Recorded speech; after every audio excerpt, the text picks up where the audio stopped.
Hei, olet lämpimästi tervetullut seuraamaan Open Doorsin ohjelmaa Kristittyjen vainot tänään. Minä olen Mia Eklund ja kanssani täällä on Miika Uinen. Moi! Tänään me tosiaan jatketaan tässä Vaarallinen usko-sarjaa, jossa meidän jälkeen ääneen pääsee jälleen teologian tohtori Ron Boyd Macmillan. Ron on toiminut pitkään Open Doors Internationalin tutkimusjohtajana ja käytännöllisen teologian professorina. Hän palvelee myöskin Pakistanissa Lahoressa.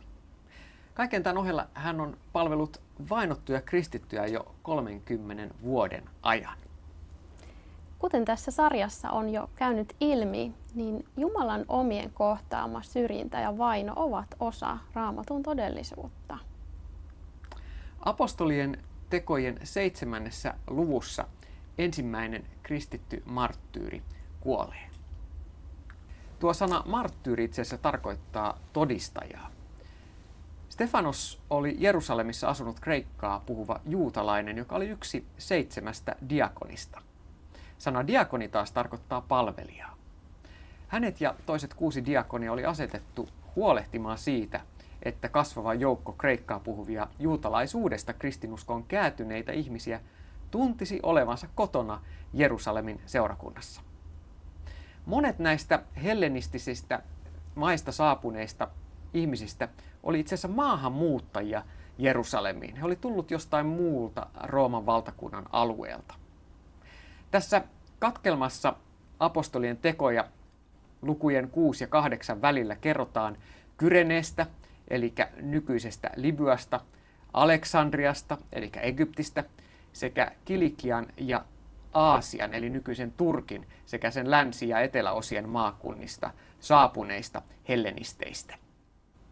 Koska hellenistijuutalaiset olivat suurimmaksi osaksi maahanmuuttajia, he olivat helppo vainon kohde myös Jerusalemissa. Se ehkä selittää, miksei apostoleja, jotka puolestaan olivat arameaa puhuvia juutalaisia, myöhemminkään koskaan karkoitettu pois Jerusalemista, kun kristittyjen vainot alkoivat. Mutta Stefanos, hän kävi niin sanotussa vapautettujen synagogassa, jonka jäsenet olivat siis suurimmaksi osaksi entisiä orjia. Heidän isäntänsä olivat joko vapauttaneet heidät, tai heidän oli ollut mahdollista ostaa itsensä vapaaksi jollain muulla tavalla. Stefanos, joka rohkeasti kertoo Jeesuksesta, tapetaan kuitenkin kivittämällä. Hänet tapettiin, koska hänellä oli hyvin vaarallinen ajatus. Hän nimittäin julisti, että Korkein ei asu ihmiskäsin tehdyissä rakennuksissa. Tämä seuraava opetus muistuttaa meitä siitä, ettei Jumalaa voi säilyttää laatikossa. Jos sä haluat Jumalan olevan turvallinen, ennustettava ja helposti käsiteltävä temppeli, niin sitten jää sinne.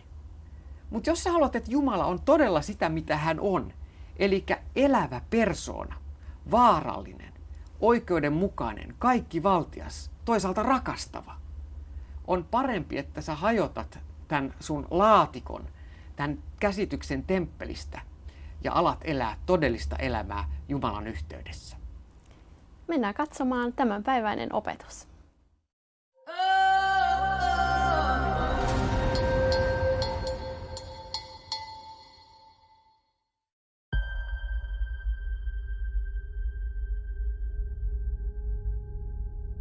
In chapter 7 of Acts, a Christian is martyred for the first time amid a hail of stones.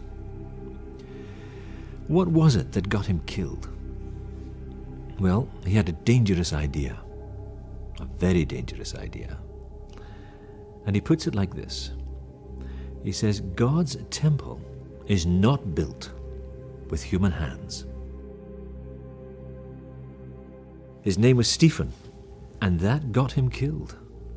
Of course, it didn't help that he said it in the temple to the very people who ran the temple, and it didn't help that he said it in a trial, in a way that didn't attempt to win friends and appeal to the jury. What Stephen said, how he said it, and where he said it, got him stoned to death by religious leaders, the first Christian to die for his faith. Stephen said, God's temple is not built by human hands. it doesn't seem that revolutionary. It doesn't even seem true on the face of it, because aren't all temples ultimately built by human hands?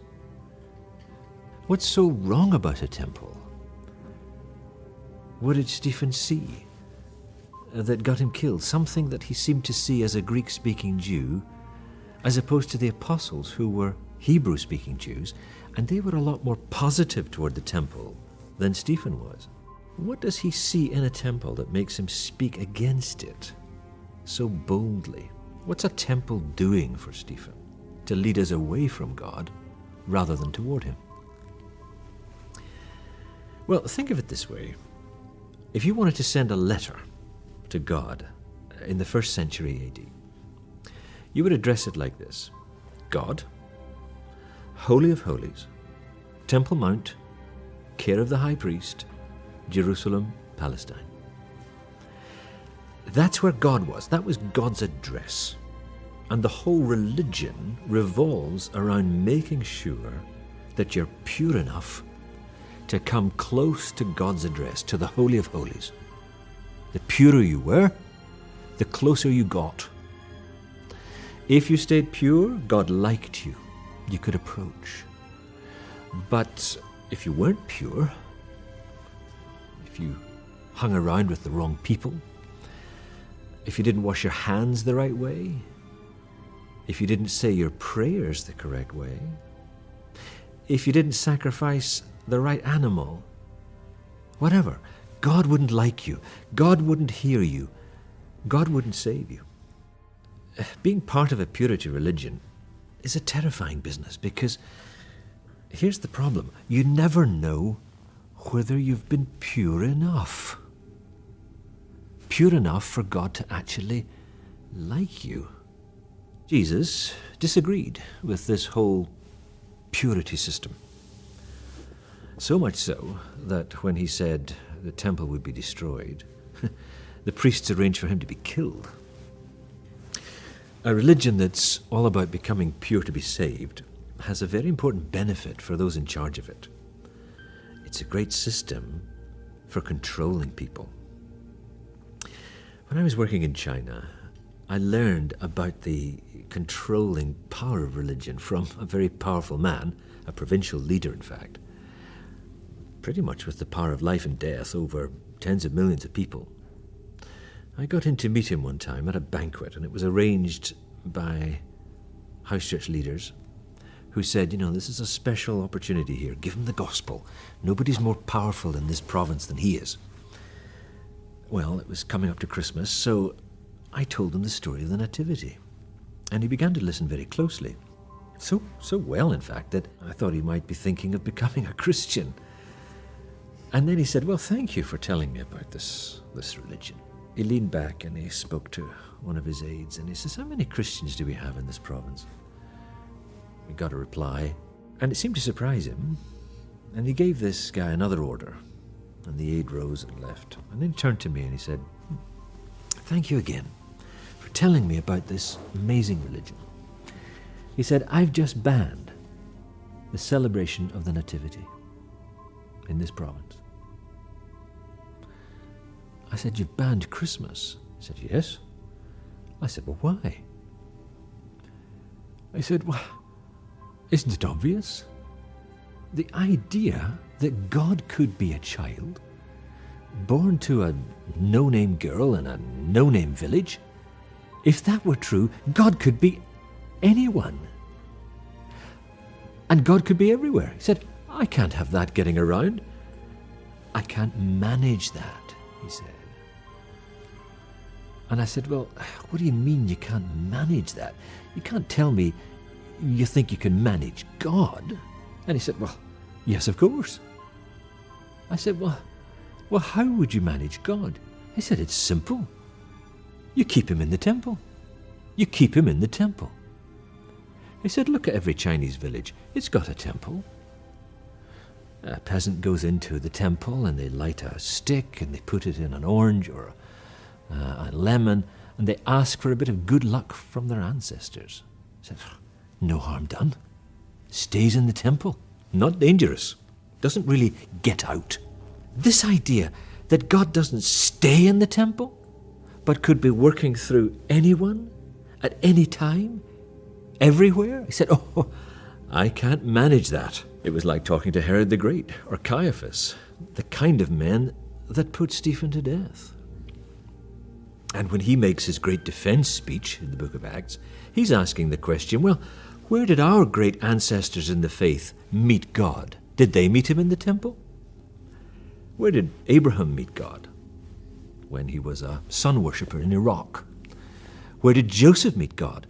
When he was a prisoner in Egypt. Where did Moses meet God? When he was a shepherd in the desert in Midian. None of them, none of the great ancestors of the faith actually met God in the temple. Aren't you making a bit too much of this? Well, they didn't like it.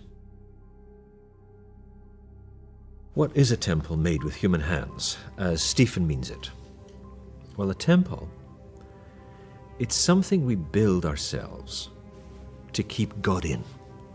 And it's very subtle because we think we're building it to get to God. But actually, it's how we keep him away. It's how we keep him out. So we always have to look at our lives and ask, well, is there a temple we have constructed with our own hands to keep God in, to manage him, if you like? Might be a tradition, a building, a place, a doctrine, a book, an experience even. Something that keeps God in, something that tries to make God safe and predictable, something we do that makes sure he's always on our side. It takes a lot of energy to keep God in a box like that, and it's very dangerous to us, I mean, because God doesn't stay there. God can't be managed. And it's crazy to think that he can, but there's something in us that attempts to. So a temple, according to Stephen, is the way we try to keep God at bay. And if we realize that's what we're doing, then actually God is, as it were, let out of the temple. But if you want your God safe and predictable and manageable, oh yes, build a temple for him. But if you want God to be who he really is, dangerous, just, sovereign, accepting, then we better dismantle that temple and live.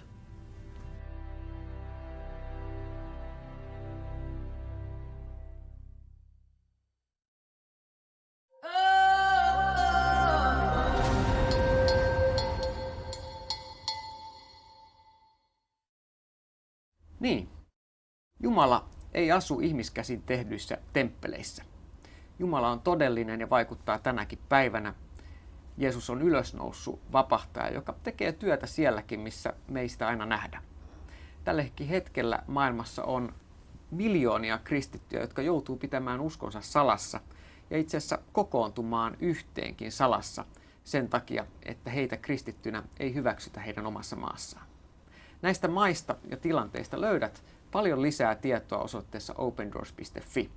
Ja meidän toive oikeastaan on, että voisi tulla mukaan rukoilemaan näiden kristittyjen puolesta. Kiitos, että katsoit tämänkertaisen jakson. Nähdään taas ensi viikolla. Moikka! Moi moi!